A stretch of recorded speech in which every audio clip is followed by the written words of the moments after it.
Okay, children, welcome back to the online tutor. Today I am continuing the complex number session that we have discussed about the previous two tutorials, and today is the third tutorial, complex number 3. So today, the last tutorial we discussed about the roots of a quadratic equations, how to find the roots, right? Actually, those the equation it has complex roots, right? And also I told you, if there is a complex root on a quadratic equation, the conjugate of the root should be the other root of the quadratic equation, right? And also I told you the fifth order or fourth order polynomial functions, if there is a complex roots on the equation, the complex root should be even number, right? 2, 4, likewise, right? If it is a polynomial fifth order function, there should be an even number of solutions of the complex, right? And also today so now you can see the equation 1 omega x squared minus 1 equals 0, right? So this is the function they give to us, x cubed minus 1 equals 0, right? And we have to show 1 omega and omega square are the roots of the this cubic function, right?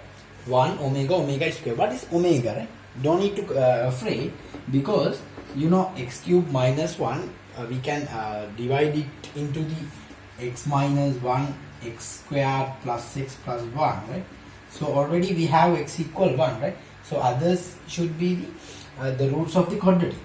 So the omega and omega square means some here this is not real solution. This has complex solution. So surely this gives the omega and omega square, right? And here it's x minus 0, x equal 1, right?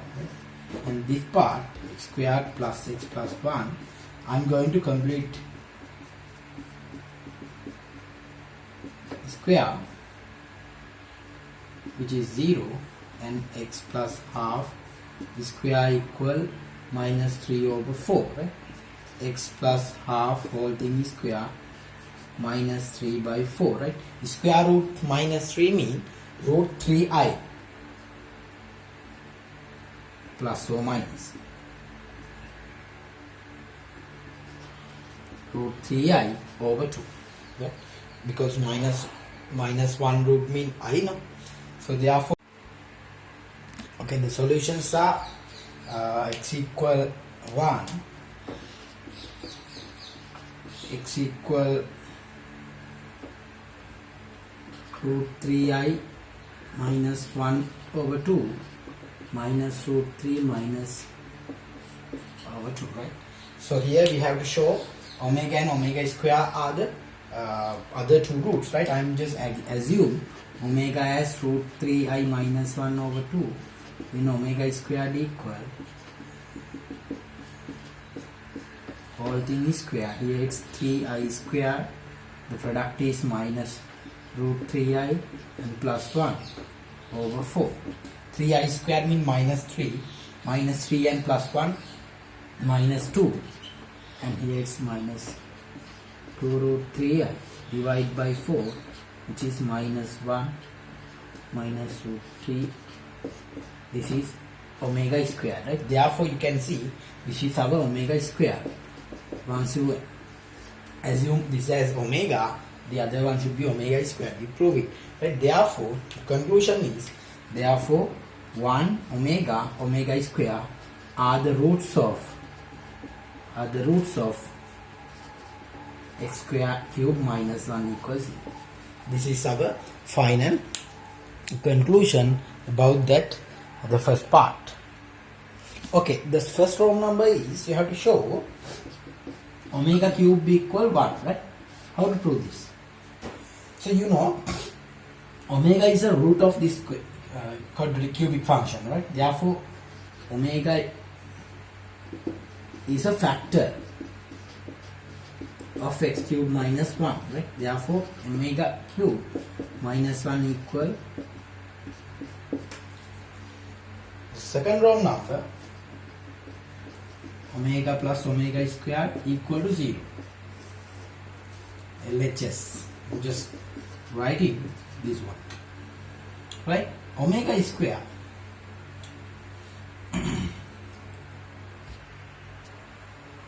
okay, according to the previous result, the omega was root 3i minus 1, right? Omega squared was root 3i minus 1 over 2, right? Here 1, you can take a common denominator, these two getting cancelled, and 1 is minus 2, right? So minus 2 divided by 2 is minus 1, which is 0. This is our RHS, so it's proved, right? So the third row number, which is 1 plus omega 1 over omega 1 omega square. Over here it should be 0, right? I'm taking left hand side. Over here I'm taking common denominator, which is omega square, omega plus 1 omega square. This is 0 no? Because we have proved 1 plus omega is 0. 0 divided by omega square is 0. So this is our third row number. So it's actually easy, but it look like hard equation, but actually when you are simplifying it, it's a little bit easy, another easy question. Okay, row number 4, we have to show 1 plus omega 4 plus omega 8 equal to 0. So I am taking left hand side. 1 plus omega 4 is omega cube into omega. Omega 8 means omega cube to the power 2 into omega square. So this is actually 1, right? Omega cube is 1. 1, it's omega. This is also 1 to the power 2. It's a 1. And omega square. So this is 0. Therefore, it's all. It's proved. Okay, so another one, row number 5, 1 minus omega to the power 5, which is 9 plus 2 plus omega, right? So these are the things that we have proved already, and I'm taking left hand side over here, omega to the power 5, right? So to expand this, I'm using Pascal triangle. Pascal triangle equals 1 1 1 2 1 1 3 3 1 1 4 6 4 1 1 5 10 5 10 5 1. So here it is 1 minus 5 omega plus 10 omega square minus 10 cube plus 5 4 minus omega 5. Right? This is the expansion of the this is Pascal triangle, right? I think you already learned it in the foundation course, how to expand the fifth power cases, right? And I'm so what we need 2 plus omega. We don't have omega squared, omega cube, right? Those terms. 5 omega 10 omega squared minus 10. Here omega cube is 1, right? And also 5 omega 4 can be written in omega cube into omega.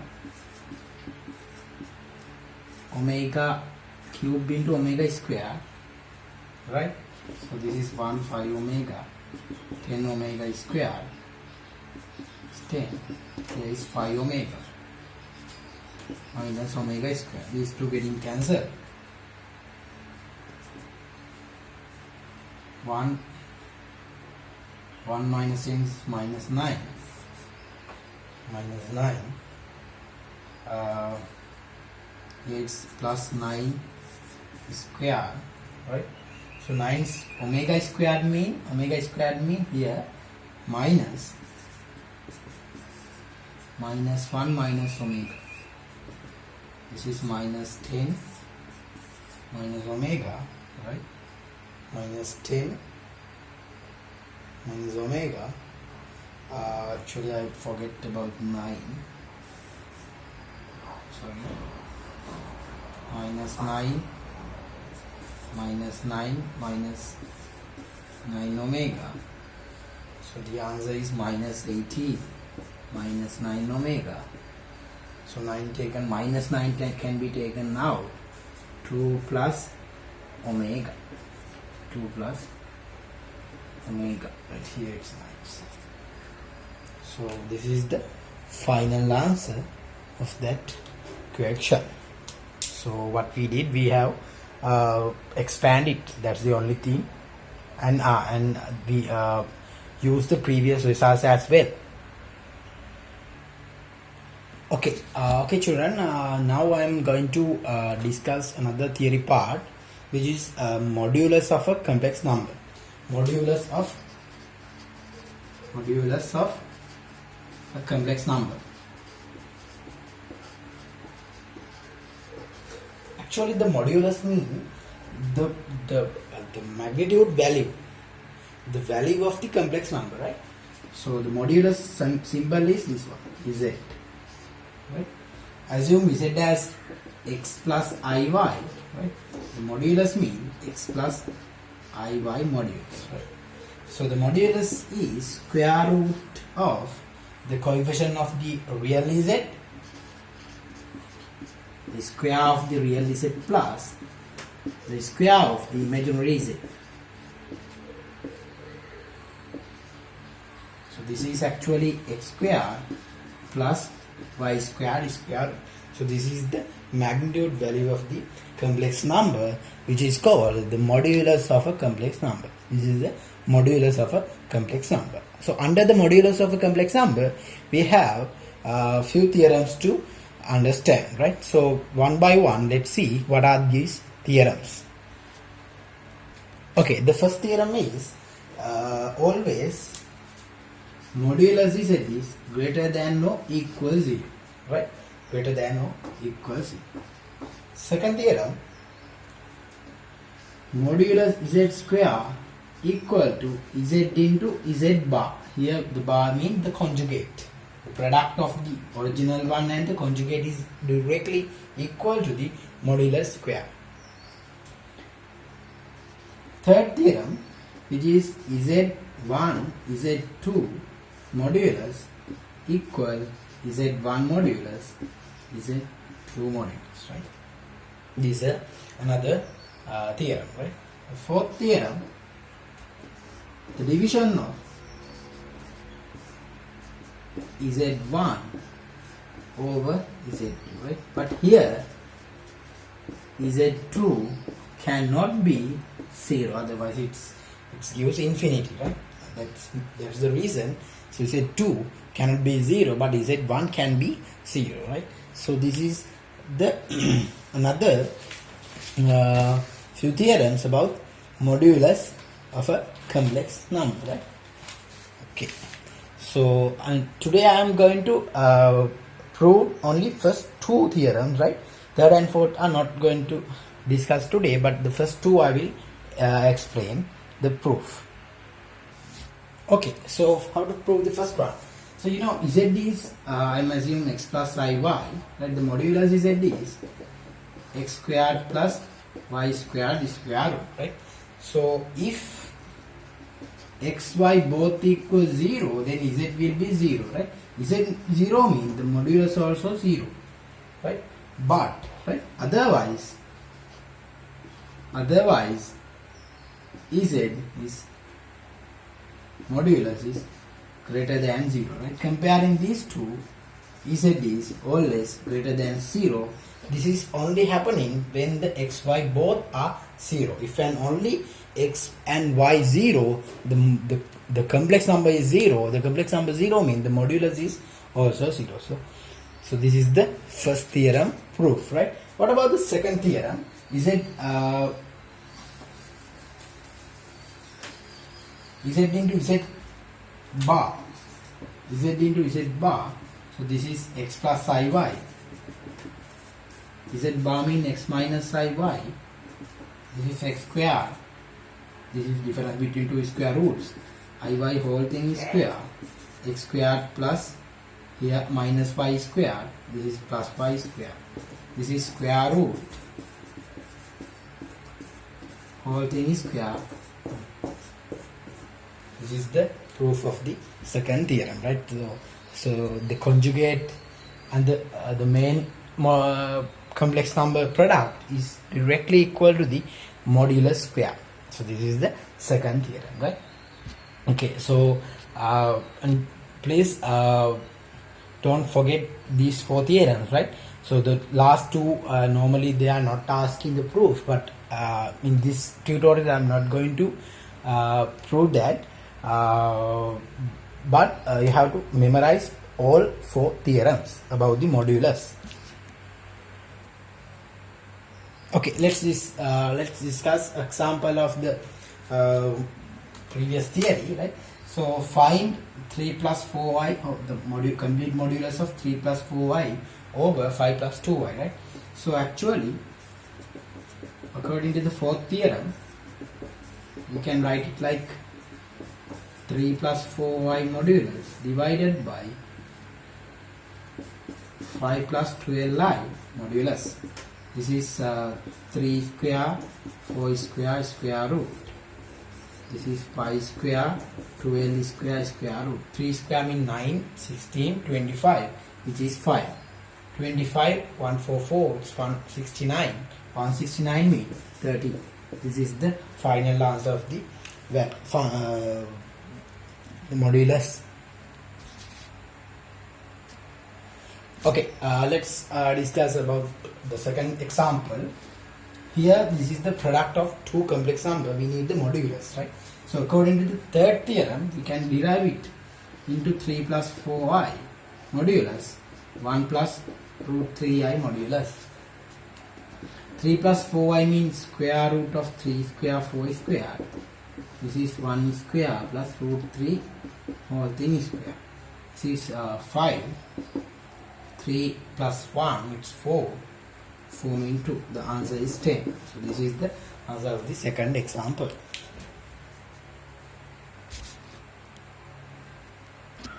Okay, let's move to another example.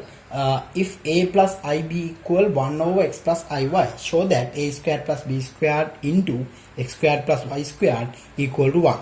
How to prove this? Okay, so I'm starting from here.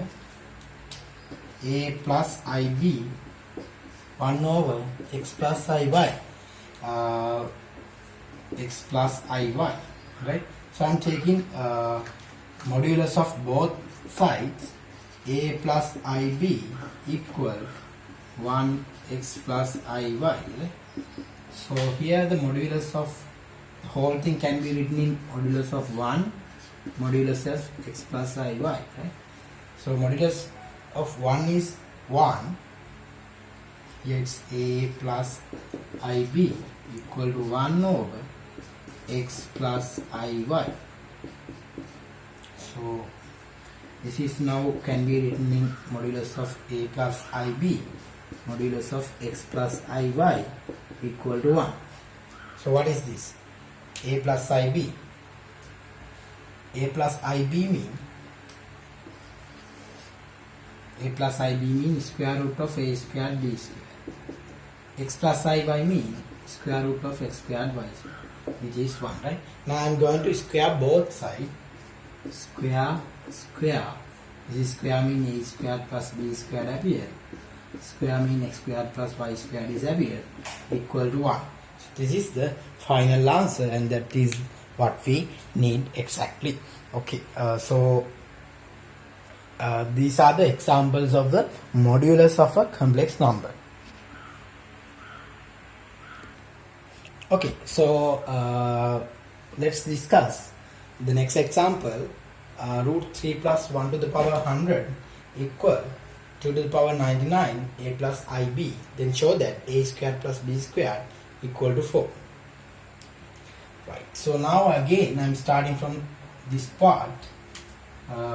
Root 3 plus 1 100 equal to 99 a plus ib. Right. I'm taking modulus of both sides. So actually we can take a modulus of both sides because these are two equal complex numbers, then the modulus also will be equal. So this is 100 can be put to the outside, then it's root 3 plus 100, and also 2 to the power 99 is a constant. Now you can pull out, and a plus ib will be another one.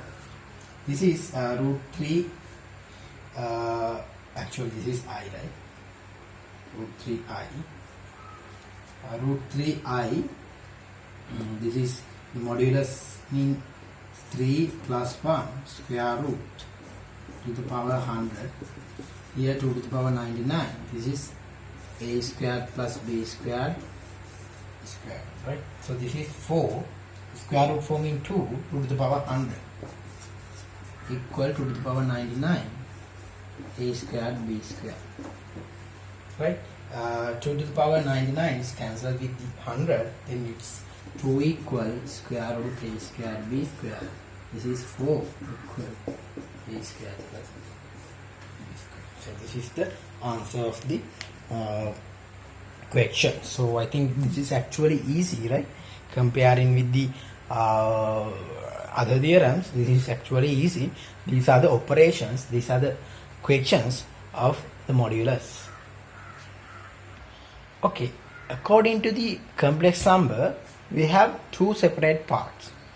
The first one is the algebraic part of a complex number, algebraic representation of a complex number. The second one is geometric representation of a complex number. So up to here, we all the things that we have discussed, it's under the algebraic representation of a complex number. So now time to move to the geometric representation of a complex number, right? So what is the geometric representation of a complex number? First of all, you have to understand the Argand diagram. What is the Argand diagram? The Argand diagram means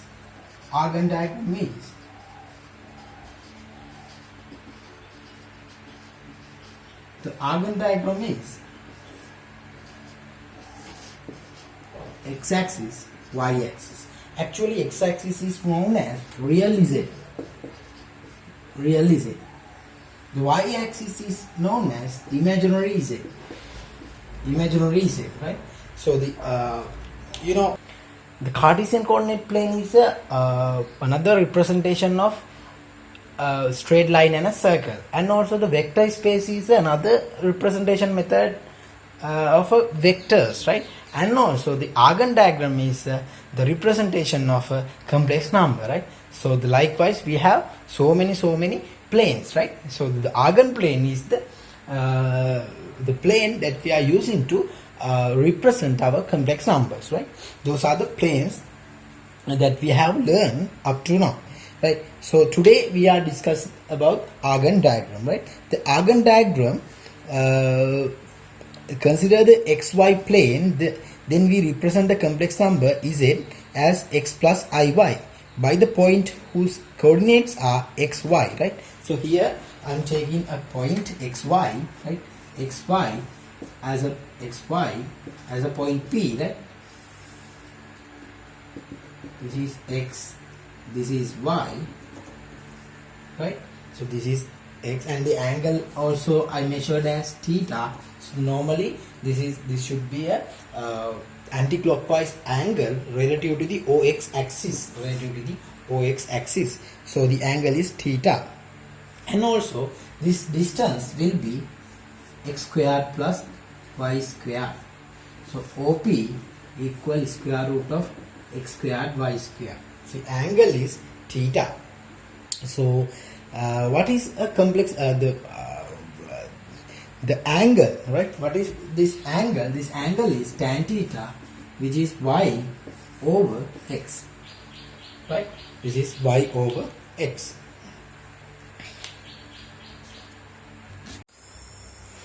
Okay, under the geometric representation of a complex number, we have a next important part is a polar format of a complex number. So what is the polar format of a complex number, right? So now you all know about the Argand diagram. So this is our argon diagram, right? This is the angle, right? This is the angle. This is imaginary z, real z, right? So this is our position P, and the values are x and y, right? So this length is square root x squared y squared, right? This OP is known as modulus z x squared plus y squared, right? And the angle tan theta, which is y over x, right? So what is the polar format of a complex number, right?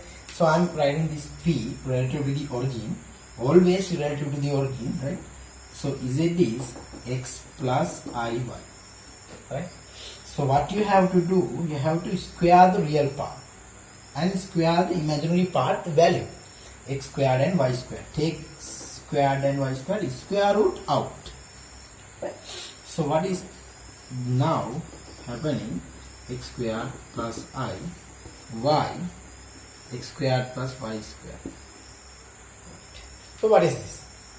X over, right? X over 1, x over x squared plus y squared square root. This is our x, this is our y, right? So sin theta means y over square root y. Cos theta means x over square root y. Right? So this is x squared y squared. This is cos theta plus I sin theta. Right? So here x squared plus y squared, which is r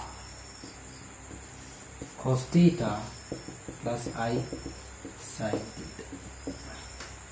Actually, so this is the polar format of a complex number. So the here the theta is known as argument, right? Argument. This theta argument. So normally we are writing it like RZ as theta, right? The R is, this R is modulus Z. This R is modulus Z. Argument is theta, right? So this is the polar format of a complex number. Okay children, let's discuss the first example of the geometric representation of a complex number. Here convert the following complex numbers to the polar form, right? So the first example, 1 plus I, right? Here what we are going to do, so this is algebraic representation, 1 plus I, right? We are going to convert into the geometric. How to convert it? 1 plus I, right? Okay. So under the theory, the process is same. What we are going to do, we have to square the real part as well as the imaginary part and take the square root out. 1, take out. Then it will be square root 2. Then square root 2 plus I, 1 over root 2. Here this is root 2, 1 over root 2 plus I, 1 over root 2. So now this is the polar main format, r cos theta plus I sin. So what should be the angle which gives 1 over root 2 as a cos as well as 1 over root 2 for the sine? So what is the angle? So the both are positive, no, then the angle is acute, which is cos pi by 4 plus I sin phi by 4. So this is the angle, right? And also this is under the polar format. This is modulus R cos angle theta plus I sin theta, right? No need to write this again, right? I'm just write because this is the first example. So modulus is it, which is R equal to root 2, right? Then argument is it, which is theta equal to pi by 4, right? So this is the answer of the first question, 1 plus I. So the argument, so actually the that part is known as argument. Arg is a theta. The anti-clockwise angle of the measuring relative to the OX axis. Okay, second example, 1 minus I. 1 minus I. So the process is same. We have to take 1 and 1 square out. This is square root 2 is negative minus 2I. This is root 2. 1 over root 2 plus I minus 1 over root 2. So now we have to check what is the angle which cos theta is positive but the sine is negative, right? Under the trigonometric, all of you know sine, and here the cos is positive but the sine is negative, right? So the angle is minus 1 over root 2 for the sine plus 1 over root 2 for the cos. So surely it's third quadrant angle, right? Here it's 5 by 4. So the angle will be cos 5 by 4 to 5 by 4.